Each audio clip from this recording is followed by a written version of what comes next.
तर पुढे या संदर्भात आणखी एक मोठी बातमी येते। लैंगिक अत्याचार प्रकरणातील आरोपींना आता पॅरोल मिळणार नाही। राज्य मंत्रिमंडळाच्या बैठकीमध्ये मुख्यमंत्री देवेंद्र फडणवीस यांनी हे महत्त्वाचे निर्देश दिले आणि देवेंद्र फडणवीस सरकार कायद्यामध्ये आता बदल करण्याच्या तयारीत आहे।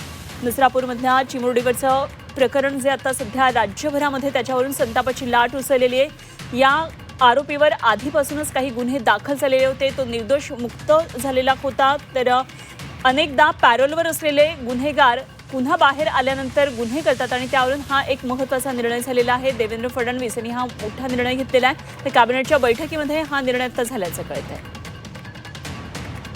आणि या संदर्भात आणखी माहिती जाणून घेऊया। आमचे प्रतिनिधी ओम देशमुख सध्या आपल्याबरोबर जोडले गेलेत। ओम, मंत्रिमंडळाच्या बैठकीमध्ये या महत्त्वाच्या मुद्द्यावर चर्चा झाल्याचं कळतंय आणि आता लैंगिक अत्याचार प्रकरणातील आरोपींना पॅरोल मिळणार नाही असा एक निर्णय झाल्याचं कळतंय। काय नेमके या संदर्भातले तपशील?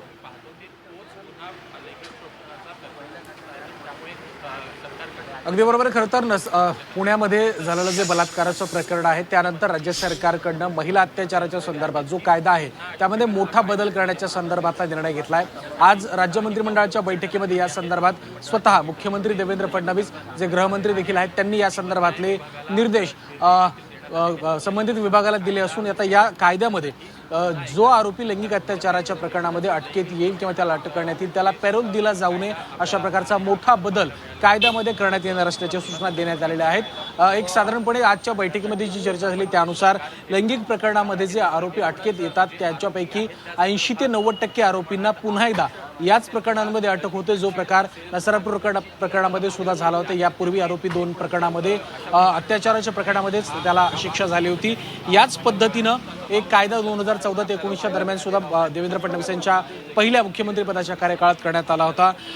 त्याच अनुषंगानं खरं तर त्यावेळेला पॅरोल देऊ नये अशा प्रकारचा कायदा तत्कालीन सरकारनं केला होता, परंतु तो कायदा कालांतराने न्यायालयाने रद्द केला होता। परंतु असाच एक प्रकारचा कायदा पुन्हा एकदा राज्यामध्ये अस्तित्वात आणला जावा अशा प्रकारचे स्पष्ट आदेश मुख्यमंत्री देवेंद्र फडणवीस यांच्याकडनं विधी व न्याय विभागाला देण्यात आलेले आहेत। त्यानुसार यापुढे राज्यामध्ये महिला अत्याचाराच्या संदर्भात कुठलाही गुन्हा घडला तर आरोपीला अटक केल्यानंतर त्याला पुन्हा या संदर्भात पेरोल दिला जाणार नाही। हा अत्यंत एक महत्त्वाचा मोठा बदल या कायद्यामध्ये आता आपल्याला पुढील काही दिवसांमध्ये पाहायला मिळेल। पुढील महिन्यामध्ये खऱ्या अर्थानं राज्याचं पावसाळी अधिवेशन आहे आणि पावसाळी अधिवेशनाच्या पूर्वी या सगळ्या संदर्भातली प्रक्रिया पूर्ण करून पावसाळी अधिवेशनामध्ये हा कायदा संमत होणार असल्याची देखील माहिती आपल्याला सूत्रांकडून कळते। त्यामुळे महिला अत्याचाराच्या संदर्भात कायदेशीर कारवाईच्या संदर्भातलं राज्य सरकारनं उचललेलं हे अत्यंत महत्त्वाचं आणि कठोर पाऊल म्हणता येईल। त्यामुळे महिला अत्याचाराच्या संदर्भात आता कुठलाही आरोपी अटकेत आला तर त्याला यापुढे पॅरोल मिळणार नाही, जेणेकरून जे आदतर अपराधी आहेत, जे हॅबिच्युअल आरोपी आहेत त्यांना यापुढे अशा प्रकारचा कुठलाही क्राईम करण्याची उभा राहणार नाही। त्यामुळे सरकारचं हे पाऊल कितपत प्रभावशाली ठरतं हे देखील पाहणं महत्त्वाचं असणार आहे आणि निर्णय झाल्याच्या नंतर प्रत्यक्षात कायदा अंमलात येण्यासाठी किती वेळ लागतो हे देखील पाहणं महत्त्वाचं असणार आहे। आणि त्याहून महत्त्वाचं म्हणजे नसरापूर प्रकरणातल्या आरोपींना नेमकी सरकार काय शिक्षा करते हे देखील पाहणं महत्त्वाचं आहे। खरं ओम, आज राज्य मंत्रिमंडळाच्या बैठकीमध्ये या महत्त्वाच्या मुद्द्यावर चर्चा अगदी अपेक्षित होती, कारण राज्यामध्ये संताप आहे या विषयावर आणि नागरिकांनी अनेक आंदोलनं केली आहेत आणि यावर प्रतिक्रिया त्यात संतप्त। काय नेमकी आणखी या संदर्भात पुढे राज्य मंत्रिमंडळाच्या बैठकीमध्ये चर्चा झालेली आहे? हे निर्देश येता आहेतच पॅरोल संदर्भातले, मात्र अशा प्रकारच्या घटना ज्या गेल्या काही दिवसांमध्ये वाढलेल्या आहेत, कायदा सुव्यवस्थेवर बोट ठेवलं जात आहे, या संदर्भात आणखी काही चर्चा झाली का?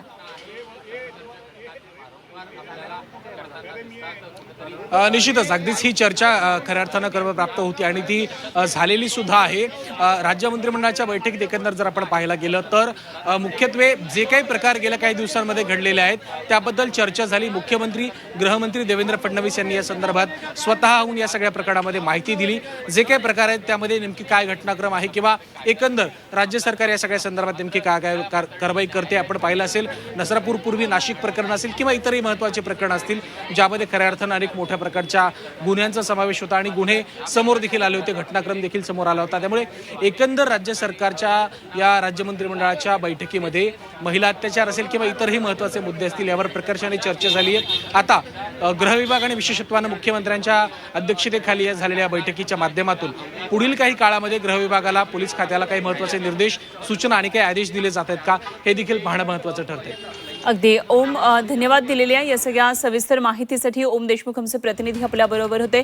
तर आता अत्यंत महत्त्वाचा निर्णय राज्य मंत्रिमंडळाच्या बैठकीत झालेला आहे. गेल्या काही दिवसामध्ये महाराष्ट्रामध्ये महिलांवरील लैंगिक अत्याचाराची अनेक प्रकरणं बाहेर आलेली आहेत आणि अशा लैंगिक अत्याचाराच्या प्रकरणामध्ये जे दोषी ठरलेले आहेत, जे गुन्हेगार आहेत, त्यांना आता इथून पुढे पॅरोल मिळणार नाही हे निश्चित झालेलं आहे. मुख्यमंत्री देवेंद्र फडणवीस यांनी या संदर्भात तसे निर्देश दिलेले आहेत आणि या निर्णयासंदर्भात काय नेमकी आता प्रतिक्रिया येतात हेही बघणं अत्यंत महत्त्वाचं ठरणार आहे. सामाजिक कार्यकर्त्या तृप्ती देसाई सध्या आपल्या बरोबर आहेत. महिलांच्या लढ्यासाठी नेहमीच आपण त्यांच्याबरोबर बोलतो, चर्चा करतो. या विषयावर त्यांना काय वाटतं आहे, काय नेमकी प्रतिक्रिया जाणून घेऊया. तृप्तीजी, आपण ऐकलं असेल मुख्यमंत्र्यांनी आता हे निर्देश दिलेले आहेत. लैंगिक अत्याचार प्रकरणातल्या आरोपींना इथून पुढे पॅरोल मिळणार नाही असे निर्देश दिलेले आहेत. तर हा स्वागतार्ह निर्णय आहे. कारण लैंगिक अत्याचाराच्या संदर्भामधले जेवढे काही गुन्हे आहेत, हे ज्या पद्धतीनं गुन्हेगार करतात तर त्यांना खरं तर तातडीनं शिक्षा होणं गरजेचं आहे. परंतु अनेक वेळेला त्यांना सुट्टी किंवा पॅरोल अंतर्गत जी आहे ती रजा दिली जाते आणि आता ती जेव्हा मिळणार नाही तेव्हा अशा पद्धतीचं कृत्य करायची कोणी हिंमत करणार नाही. त्याचा एक धाक बसेल. त्यामुळे मंत्रिमंडळाने अशा पद्धतीचा निर्णय जर घेतला असेल, मुख्यमंत्र्यांनी जर निर्देश दिले असतील, तर नंतर निश्चितच ही स्वागताची बाब आहे. या संदर्भामध्ये हे असे जे काही आरोपी आहेत यांना पॅरोल तर मिळालाच नाही पाहिजे, परंतु आमचं म्हणणं आहे की ताबडतोब जे आहे ती कायद्यान्वये प्रक्रियेद्वारे पुढे जाऊन लवकरात लवकर शिक्षा होणं सुद्धा गरजेचं आहे आणि त्यासाठी कडक कायदा सुद्धा होणं गरजेचं आहे. अगदी तृप्तीजी, खरं तर हा एक आता महत्त्वाचा निर्णय झाला ज्याचं आपण स्वागत केलं. मात्र अनेक खरं तर महत्त्वाचे असे प्रिकॉशनरी उपाय केले पाहिजेत अशा घटना घडू नये. आज जो आपण सगळा संपूर्ण राज्यामध्ये संताप पाहतोय चिमुरडीवरच्या या अत्याचार प्रकरणाचे, याबाबत आणखी एक मत मांडलं जाते ते म्हणजे अशा आरोपींना वकीलच देऊ नये, त्यांची सनद रद्द करावी, अशा प्रकारचा सुद्धा महिलांचा एक विचार आहे. काय आपल्याला या संदर्भात वाटतंय? अशा घटना वारंवार घडतायत आणि या संदर्भात आता नसरापूर प्रकरणात जर आपण बघितलं असेल तर वकिलांनी स्वतःच सांगितलेलं आहे की आम्ही कोणीही वकीलपत्र घेणार नाही. आणि ही जे नराधम आहेत, ही जी विकृती आहे ती जर ठेचून काढायची असेल तर अशा आरोपींना वकील देऊच नये. म्हणजे कारण वकीलच मिळणार नसेल, उद्या जर त्यांच्या बाजूने कोणी लढणारच नसेल तर मात्र मग असं कृत्य करायला 10 वेळा त्यांना विचार करावा लागेल. त्यामुळे अशा व्यक्तींना जे आहे ते कायदेशीर पुढे लढताना वकीलपत्र जर कोणी घेतलं नाही तर त्यांची बाजू कोणी मांडणार नाही. त्यामुळे निश्चितच त्या पद्धतीनं जर पुढे गेलं तर मला असं वाटतंय की खूप चांगल्या पद्धतीचा तो निर्णय असेल. यांना वकील अजिबात देऊच नाही. ठीक. तृप्तीजी, धन्यवाद. आपण झी 24 तास बरोबर बोललात, आपण प्रतिक्रिया दिली. तृप्ती देसाई सामाजिक कार्यकर्ते आपल्या बरोबर होत्या. सुषमाजी अंधारे आपल्या बरोबर जोडल्या गेलेल्या आहेत, उद्धव बाळासाहेब ठाकरे पक्षाच्या नेत्या प्रवक्त्या. सुषमाजी, आता एक महत्त्वाचा निर्णय मंत्रिमंडळाच्या बैठकीमध्ये झालेला आहे आणि यामध्ये निर्देश दिलेले आहेत मुख्यमंत्र्यांनी. अत्याचार प्रकरणातले, लैंगिक अत्याचार प्रकरणातले जे आरोपी आहेत त्यांना इथून पुढे पॅरोल मिळणार नाही असे निर्देश दिलेले आहेत. आपण या निर्णयाकडे कसं पाहता? आता एक त्याच्यातलं सुरक्षिततेच्या दिशेने टाकलेलं पाऊल म्हणून आम्ही त्याचं स्वागत करू. पण इट्स नॉट इनफ. एवढी एक गोष्ट पूर्ण करत नाही. याच्यामध्ये एक तर शक्ती कायदा आम्ही वारंवार म्हणतोय की जो महाराष्ट्र सरकारने जो शक्ती कायदा मांडलेला होता तो त्या शक्ती कायद्याचा पुन्हा एकदा एक ठोस अंमलबजावणी करण्याची गरज आहे. दुसरं असं की जे लैंगिक अत्याचाराच्या गुन्ह्याखाली अटक झालेले आरोपी आहेत, बऱ्याचदा ते जामिनावर सुटून येऊन ज्यांच्याकडून या सगळ्या घटना झालेल्या आहेत, तर त्या संबंधाने मुळात अशा घटना पुन्हा घडूच नयेत यासाठी अशा लोकांना जामीन द्यावा की नाही द्यावा यावर सुद्धा विचार झाला पाहिजे की अशा लोकांना जामीन असला नाही पाहिजे. पेरोलपेक्षा सुद्धा जामीन असणं हेही अत्यंत घातक आहे. काही ठिकाणी तर अटकपूर्व जामीन होत आहेत. सोनपेठ मधल्या ज्या चिमुरडीवर अत्याचार झाला त्याच्यामध्ये त्या शिक्षकाचा अटकपूर्व जामीन झाला. हे भयंकर आहे. त्यामुळे या सगळ्याच बाजूने त्याच्यात विचार व्हावा.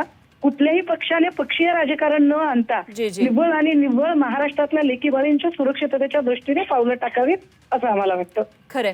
धन्यवाद सुषमाजी, आपण बोललात. झी 24 तासकडे आपली प्रतिक्रिया या मुद्द्यावर व्यक्त केली त्याबद्दल. सुषमा अंधारे आपल्या बरोबर होत्या. अनिकेत निकमजी आपल्या बरोबर जोडले गेले आहेत, विधिज्ञ. अनिकेतजी, आपण हा निर्णय ऐकला असेल, मंत्रिमंडळाच्या बैठकीत आत्ता झालाय. मुख्यमंत्री देवेंद्र फडणवीस यांनी निर्देश दिलेले आहेत आणि आता विधी व न्याय विभागाला या संदर्भातले निर्देश देत असताना त्यांनी सांगितलेले की लैंगिक अत्याचार प्रकरणातले जे आरोपी आहेत त्यांना यापुढे पॅरोल मिळणार नाही. आपण या निर्णयाकडे कसं पाहता? आणि हा केवळ सुरक्षिततेचा एक फक्त उपाय असू शकतो, मात्र अजूनही कायद्यामध्ये बडकटी आणणं या संदर्भात खूप गरजेचं आहे, कडक कायदे आणणं गरजेचं आहे. अतिशय महत्वाचा असा निर्णय आहे असं मला वाटतं आणि महाराष्ट्राचे मुख्यमंत्री आणि गृहमंत्री आदरणीय फडणवीस साहेबांचं व त्यांच्या संपूर्ण कॅबिनेटचं मी खूप खूप अभिनंदन करतो. कारण हे जे मानसिकता ज्यांची घसरलेली असते व हे जे समाजकंटक असतात यांना एक बंधन घालण्यासाठी हा अतिशय महत्वाचा मला असं वाटतं पाऊल महाराष्ट्र सरकारने उचललेलं आहे. याचं कारण असं आहे की अनेक वेळा हे जे आरोपी असतात लैंगिक अत्याचाराचे हे जेव्हा यांना शिक्षा ठोठावली जाते, शिक्षा ठोठावल्यानंतर काही कारण काढून ते पेरोलचा अर्ज करतात, फर्लोचा अर्ज करतात, 3 आठवड्यांसाठी 2 आठवड्यांसाठी तुरुंगाच्या बाहेर येण्याची मुभा मागतात आणि त्या ठिकाणी त्यांना पेलोड किंवा फर्लोवरती सोडलं देखील जातं आणि अनेक वेळा हे आरोपी बाहेर आल्यानंतर पुन्हा एकदा त्यांचं जे गुन्हेगारी त्यांची जी प्रवृत्ती आहे ती पुन्हा एकदा उफाळून येते आणि अशा स्वरूपाचे गुन्हे देखील ते परत परत करत असतात. अशा स्वरूपाचे अनेक घटना या अगोदर देखील घडलेल्या आहेत. त्यामुळे मला असं वाटतं की अतिशय महत्वाचा निर्णय आहे की या स्वरूपाचे जे आरोपी असतील यांना कुठल्याही प्रकारची मुभा किंवा कुठल्याही प्रकारचं पेरोल मिळणार नाही आणि त्यामुळे कुठेतरी या संपूर्ण अशा मानसिकतेला देखील आळा घालण्याचा या माध्यमातून एक मला वाटतं यशस्वी होईल. जी धन्यवाद. आपण झी24 तासकडे ही प्रतिक्रिया दिलीत त्याबद्दल. अनिकेत निकम आपल्याबरोबर होते आणि एकंदरीतच या निर्णयाचं सर्व स्तरातून आता स्वागत होतं आहे. मात्र महिला आणि बालिकांवर होणाऱ्या अत्याचाराविरोधात कायदे आणखी कठोर होणं हे अधिक गरजेचं असल्याची सुद्धा प्रतिक्रिया येते.